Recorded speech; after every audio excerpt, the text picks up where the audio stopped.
Thank you for joining me for an impromptu coffee with the editor. Hilina, you are the CEO of Ethiopia Railway Corporation.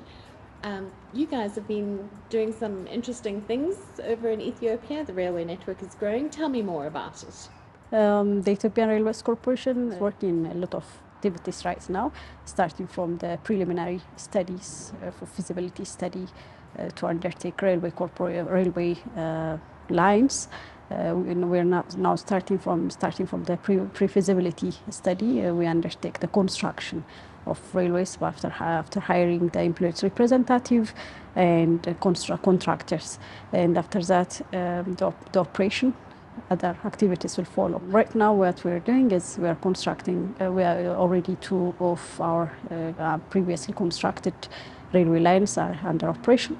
The first success is a distributive railway line, which is 759 kilometer from Addis to Djibouti, from Sabata to Djibouti, which is 759 kilometer. In which 656 of it is from in Ethiopian land, the remaining in Djibouti side. The other success story is Addis Ababa Light Railway Transit, LRT, which is 34 kilometer. It has two directions, north, south, and east to west directions. So we have already started an operation on those two lines. So what are the next lines? Because I hear there is an expansion. Yeah, the second expansion alongside with the Djibouti rail line, it starts from Awash to Waldia, from Waldia to Mekelle. That project is under construction, especially from Awash to Waldia project. It's 92% under progress. The remaining from Waldia to Mekelle, it's now 57% and it's under construction. Those two are not they are not completed. So when will that one be finished and commissioned? There's a plan to finalize all the remaining activities and to go for operation. There are some issues which we need to resolve before going to operation. The electrification needs some time to complete, which we cannot give a definite time, but we are working very hard to complete those following projects and to put them on the operation.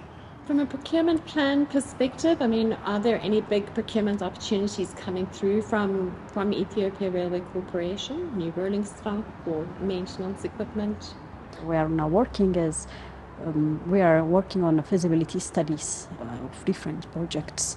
After observing their feasibility study, and there is now upcoming project which is from Waldia to Port Sudan, which connects from Ethiopia to Sudan. There's a new feasibility study which has been undertaken with the support of African Development Bank. We have already completed the pre-feasibility study, the feasibility study, and a bankable feasibility study as well. And now, after completing all those procedures, we have already submitted the final study for further decision for African Development Bank and for the government officials.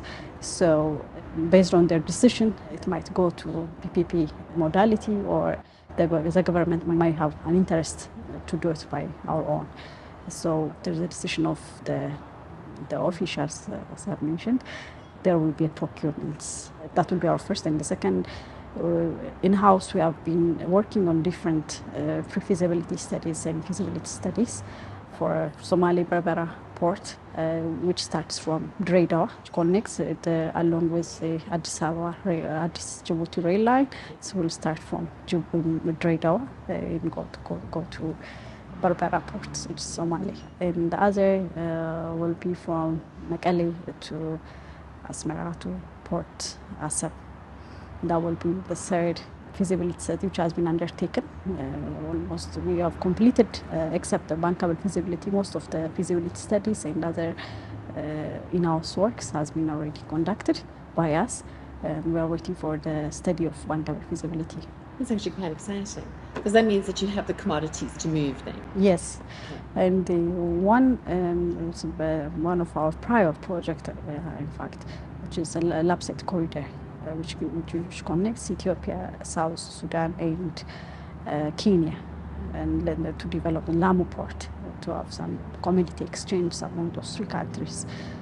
So one of the things that I found quite interesting is that we're here at the African Union integrated high-speed railway network. You asked a question earlier with regards to the capability or capacity of being able to manufacture rolling stock, and I'm assuming you're referring to both the wagon and the locomotive. Is that a big drive for Ethiopia Railway Corporation? Yes, we have seen from the previous presentation, you can see that all the construction, locomotives, everything comes from outside, not in-house, not on force.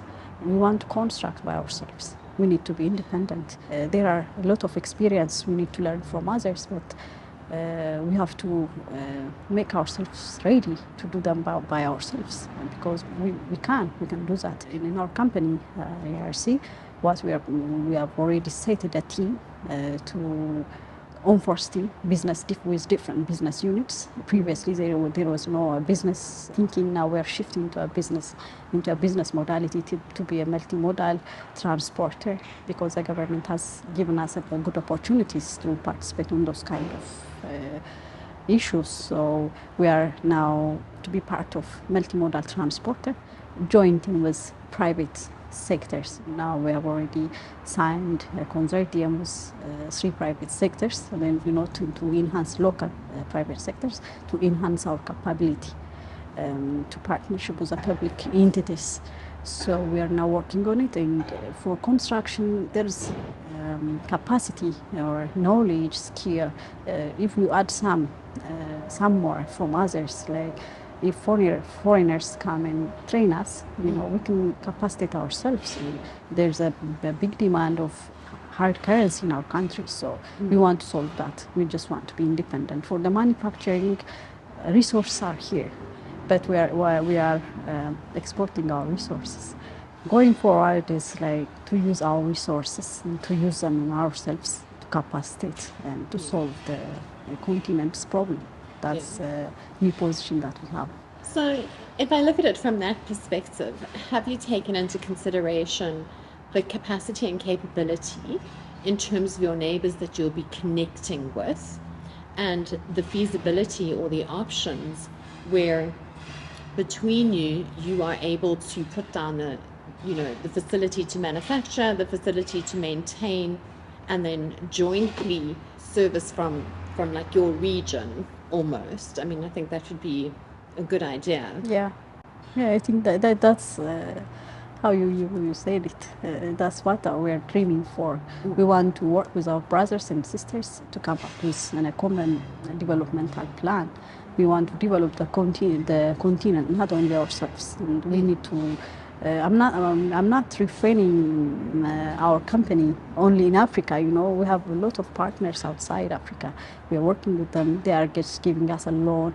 They are sending us experts. I don't mean within a short term we will be out of it and do everything on ourselves. But we need to enhance that capacity. We need to do some manufacturing. We need to do to use our resource in maximum way. That's what we are aspiring for. We need capacity building. That's as you have seen from the last presentation, a lot of work has to be done on local knowledge in local people. And it's vitally important. I mean, you need to be able to sustain your operations, which means that you should have that local capability and capacity in which to effect efficient services. Yeah. Thank you very much for your time. It was nice to meet you, and I hope we can discuss some more further. Yes, thank you very much.